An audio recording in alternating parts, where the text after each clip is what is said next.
యోవాను 6వ అధ్యాయము 8వ వచనము నుండి 11 వచనాల వరకు. ఆయన శిష్యులలో ఒకడు, అనగా సీమోను పేతురు సహోదరుడైన ఆంద్రేయ, ఇక్కడ ఉన్న ఒక చిన్నవాని యొద్ద 5 యవల రొట్టెలు 2 చిన్న చేపలు ఉన్నవి కానీ ఇంతమందికి ఇవి ఏమాత్రమని ఆయనతో అనగా, యేసు జనులను కూర్చుండబెట్టుడని చెప్పెను.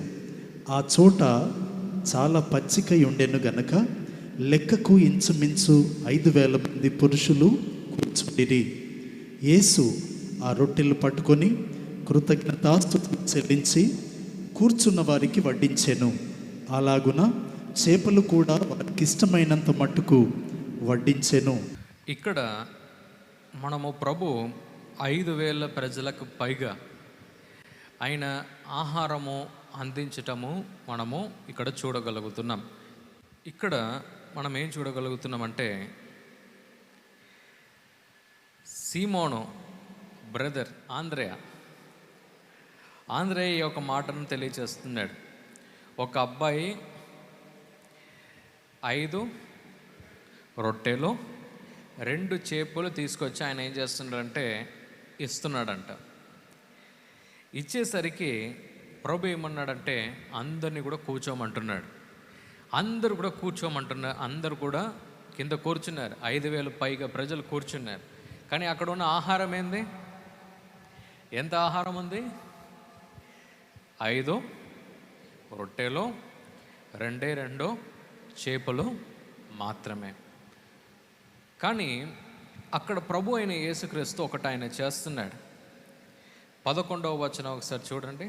యేసు ఆ రొట్టెలు పట్టుకొని కృతజ్ఞతాస్తుతులు చెల్లించి ఆగండి. ఏం చేశాడు? కృతజ్ఞత స్తుతులు చెల్లించాడు. ఇంకా చూడండి, ప్రభు చేసే మ్యాథమెటిక్స్ ఎప్పుడు కూడా డిఫరెంట్. ప్రభు యొక్క లెక్క వేరే, మనుషుల యొక్క లెక్క ఎప్పుడు కూడా వేరే. మనము మన లెక్క ప్రకారం మనకు దీవెనలు రావాలంటే ఆ లెక్క ఎప్పుడు కూడా తక్కువనే ఉంటుంది. మనకు ప్రభు యొక్క లెక్క ప్రకారము మనకు దీవెనలు మనకు రావాలంటే మనం ఏం చేయాలి తెలుసా?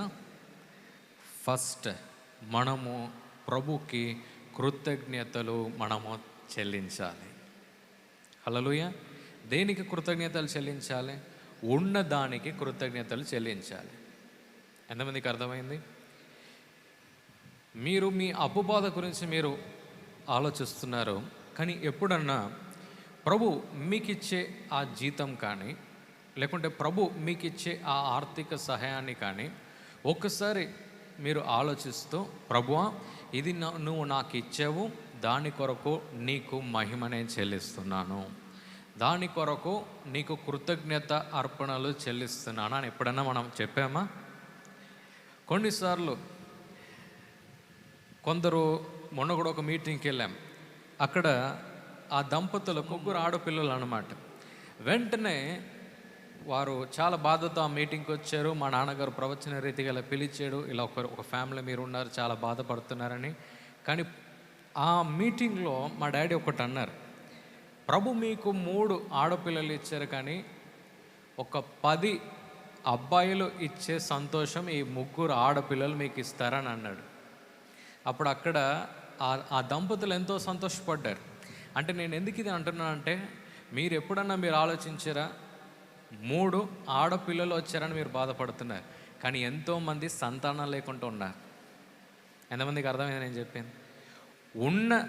ప్రభు ఇచ్చిన దీవెనలకు ఎప్పుడన్నా ప్రభుకి మనము కృతజ్ఞత చెల్లించామా? ప్రభు మీ దగ్గర డబ్బు అడగట్లే, కానీ ఇచ్చిన దానికి కృతజ్ఞత చెల్లించామా? అంటే ప్రభు మనకి ఇచ్చిన దాన్ని మనం ఎప్పుడు కృతజ్ఞత మనం ప్రభుకు మనం చెల్లిస్తామో ప్రభు ఆయన యొక్క మ్యాథమెటిక్స్ ప్రారంభిస్తాడు. అప్పుడేమైందంట? 5 రొట్టెలు 2 చేపలు ఏమైందంటే తెలుసా?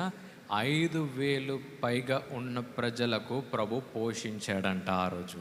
హల్లెలూయా. అంటే ఈరోజు ప్రభు మనకు నేర్పించింది ఏంటంటే, ఉన్నదాన్ని ఫస్ట్ మనం ప్రభుకి మనము హ్యాపీగా కృతజ్ఞతలు మనము చెల్లించాలి. చెల్లించేటప్పుడు ఏమవుతుందంటే ప్రభు ఆయన యొక్క మ్యాథమెటిక్స్ ఆయన ప్రారంభిస్తాడు. హల్లెలూయా. 5 చేపలు 2 రొట్టెలు ఎంతమందికి సరిపోద్దండి? మ్యాక్సిమం అక్కడ ఒక 10 మంది, అంటే ఒక 5 మందో 10 మందో తిని ఉంటారు. కానీ 5,000 పైగా ప్రజలు ఆ రోజు వారు తినగలిగారంటే ప్రభు అయిన యేసుక్రీస్తు ఆ రోజు కృతజ్ఞత ఆయన చెల్లించాడు. హల్లెలూయా, హల్లెలూయా. ఈరోజు మనము కూడా ఉన్నదానికి ఫస్ట్ ప్రభుకు కృతజ్ఞత మనం చెప్పటం మనం ప్రారంభించాలి. చేస్తుండగా పరలోకం ప్రభు మన కొరకు ఆయన విప్పి ఆయన యొక్క దీవెనలు మన కొరకు ఆయన కుమ్మరిస్తాడు. Hallelujah, hallelujah. So the blessing of God. ఎప్పుడు కూడా మనము ఒక క్రిస్టియన్స్గా మనం ఒకటి నేర్చుకోవాలి. నాకు ఎక్కువ కావాలి అని మీరు ఎప్పుడన్నా మీకు ఏదైనా నీడ్ ఉన్నప్పుడు, మీకు అవసరాలు మీకు ఉన్నప్పుడు మీరేం చేయాలంటే తెలుసా? మీకు ప్రభు ఇచ్చిన ఆ కొద్ది దానితో మీరు ప్రభుకు కృతజ్ఞతలు మీరు చెల్లించాలి. హల్లెలూయా. అప్పుడేమవుతుంది? ఎక్స్ట్రా అంతా కూడా మిమ్మల్ని వెంబడించి వస్తుంది. హల్లెలూయా. ఎంతమందికి అర్థమైంది నేను చెప్పింది? So if you want God's mathematics to start, అంటే ప్రభు యొక్క లెక్కలు మీ యొక్క జీవితంలో ప్రారంభించబడాలంటే it will start when you start giving thanks with what you have. ప్రభు మీకు ఇచ్చిన దానితో మీరు ఒకసారి ప్రారంభించండి. ప్రభు మీకు కావలసిన వాటిని కూడా ఆయన మీ జీవితంలో అనుగ్రహిస్తాడు. హల్లెలూయా. ఎంతమందికి అర్థమైంది నేను చెప్పింది? సో ఇక్కడ ఏమైందంటే అక్కడ ఆయన కృతజ్ఞత ఆయన తెలియచేస్తుండగా అక్కడ బ్రెడ్ మల్టిప్లై అయింది, చేపలు కూడా మల్టిప్లై అయింది. ఎప్పుడంతా మనం కృతజ్ఞత మనం చెల్లిస్తామో నేచర్ కూడా దాన్ని అది వింటుంది. ఎంతమందికి అర్థమైంది? సృష్టి కూడా దాన్ని అది వింటుంది. మీరు ప్రభుకి మీరు కృతజ్ఞత మీరు ఇస్తుండగా మీ ఈ నేచర్ అంతా కూడా దానికి అది రెస్పాండ్ అవుతుంది అన్నమాట. కొన్ని మనకు అర్థం అవ్వదు, కానీ బైబిల్ గ్రంథంలో కూడా మనం చాలా చోట్ల మనం చూడొచ్చు. ప్రభు అయిన యేసుక్రీస్తు వేలాడుతూ ఆయన ఉన్నప్పుడు, అంటే సిలువలో వారిని వేసినప్పుడు కూడా నేచర్ రెస్పాండ్ అయింది. అంటే అబ్బా ఏంది ఇది, ఒక భూకంపం లాగా ఒకటి వచ్చింది ఏందని చెప్పేసి అందరూ కూడా రియాక్ట్ అయ్యారు. అదే మనం నెక్స్ట్ మనం చూడబోతున్నాం. అపోస్తల గ్రంథము 16వ అధ్యాయము 25వ వచనము. అయితే మధ్యరాత్రి వేళ పౌలును సీలయు దేవునికి ప్రార్థించుచు కీర్తనలు పాడుచు ఉండిరి, ఖైదీలు వినుచుండిరి. అప్పుడు అకస్మాత్తుగా మహాభూకంపం కలిగెను, చెరసాల పునాదులు అదిరెను, వెంటనే తలుపులన్నీ తెరుచుకొనెను, అందరి బంధకములు ఊడెను. ఇక్కడ ఏమైందంటే పౌలును సిలాస్ అని చెప్పేసి 2 అపోస్టల్స్ని వారు ఏం చేశారు?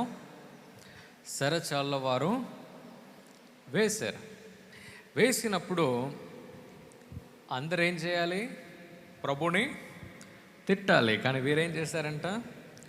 ప్రార్థించారంట. ఏం చేశారు? స్తుతినిచ్చారంట. స్తుతి ఇవ్వటం అంటే దే వర్ ప్రైజింగ్ గాడ్. అంటే మనము ఆరాధన అంటాం, ప్రైజ్ అండ్ వర్షిప్. వర్షిప్ అంటే ఏంది? ప్రభువా నువ్వే గొప్పవాడివి, నువ్వే సమస్తము కలిగిన వాడవు, నువ్వు అన్నిటినీ సరిచేయగలవు అని చెప్పేసి ఏం చేస్తాం? ఆరాధన సమయంలో ఆ ప్రభు వైపు మనము స్తుతిస్తాం. స్తుతించటం అంటే ఏంది? ఆయనకు మనము ఆ థ్యాంక్స్ గివింగ్ కూడా మనం ఇస్తున్నాం. వర్షిప్, ఆరాధన అంటే అదే కదండి. అంటే వీఆర్ గివింగ్ థ్యాంక్స్గా మనం ఇస్తున్నాం. అదే ఏబేలు మరి కేయిన్ వారి యొక్క జీవితంలో కూడా మనం చూడగలుగుతున్నాం. వారు ఏం చేశారు? ఇచ్చారు. కానీ ప్రభు ఒకటి మాత్రమే ఆయన అంగీకరించాడు. అంటే నేనేం చెప్పాలి, నేను మీకు ఆశపడుతున్నానంటే, see here Paul and Silas వారు ఏం చేస్తారంటే స్తుతిని వారు ఇచ్చారు. ఆ స్తుతిని ఇచ్చేటప్పుడు వారు ఏం చేశారంటే ప్రభుని వారు హెచ్చిస్తూ ఉన్నారంట. హల్లెలూయా. అంటే ఆ పేరుని వారు హెచ్చిస్తున్నారు. నెక్స్ట్ వచనం ఏమైంది? 26వ వచనం. అప్పుడు అకస్మాత్తుగా మహాభూకంపం కలిగెను, చెరసాల పునాదులు అదిరెను. ఏమైంది? వాయిలెంట్ ఎర్త్ క్వేక్ వచ్చిందంట, భూకంపం వచ్చిందంట. ఎవరిని సపోర్ట్ చేస్తూ? పౌలును సిలాస్ని సపోర్ట్ చేస్తూ. ఎందుకంటే వారు స్తుతిని వారు ఇచ్చారు. హల్లెలూయా. వారు ప్రభుని వారు హెచ్చించారు. ప్రభు, మా స్తుతి ఇలా ఉన్నా కూడా పర్వాలేదు, కానీ మేము మా యొక్క కృతజ్ఞతలు మేము తెలియచేస్తాం, మేము ఆరాధిస్తాం, మేము ప్రార్థిస్తాం. ఎందుకంటే అన్ని స్థితిలో కూడా ప్రభుకి కృతజ్ఞతలు మనం తెలియచేయాలని ఉంది కనుక వారు ఏం చేస్తారంటే ప్రభు దగ్గర వారు కృతజ్ఞత వారు తెలియచేస్తుండగా, ఆరాధిస్తుండగా భూకంపం కూడా వాళ్ళని ఫాలో అయ్యి వచ్చిందంట. మీరు స్తుతిస్తున్నప్పుడు మీ పరిస్థితులు కూడా, మీ మీ మీ ఎన్విరాన్మెంట్ వింటుంది. ఎంతమందికి అర్థమైంది? భూకంపం కదలాలంటే ఎవరు కదిలించాలి? మీరు కదిలించగలుగుతారా? ఎవరన్నా కదిలించలేరు కదా. కానీ అక్కడ భూకంపము వారిని ఫాలో అయి వచ్చిందంట. ఎందుకంటే ఆరాధనలో ఉన్న శక్తి, కృతజ్ఞతలో ఉన్న శక్తి ఏం చేస్తుందంటే మన మన పరిస్థితిని కూడా అది మార్చగలుగుతుంది. హల్లెలూయా. అక్కడ వారికి ఏం అవసరం అంటే ఎర్త్క్వేక్ కావాలి. వారు ప్రభు ఎర్త్క్వేక్ పంపించాడు. మీ జీవితంలో ఎక్కడ ఏ మిరాకిల్కి ఏం కావాలో ప్రభు దాన్ని పంపిస్తాడు. ఎప్పుడు? మీరు ప్రభుకి కృతజ్ఞత మీరు చెల్లించినప్పుడు. హల్లెలూయా. అంతమందికి అర్థమైంది నేను చెప్పింది. So today you have to ask God. ప్రభు దగ్గర మీరు ఏం అడగటం మీరు ప్రారంభించాలంటే, ప్రభువా, నేను అన్ని సందర్భంలో కూడా నేను మిమ్మల్ని స్తుతిస్తాను, మీకు ఇవ్వవలసిన ఆ కృతజ్ఞత మేము చెల్లిస్తాము అని మీరు మీరు మీరు అది చేయటం మీరు ప్రారంభించండి. ఏమవుతుందంటే immediately God will do amazing things in your life. Program మీకు ఆశీర్వాదకరంగా ఉన్నదని మేము నమ్ముతున్నాం.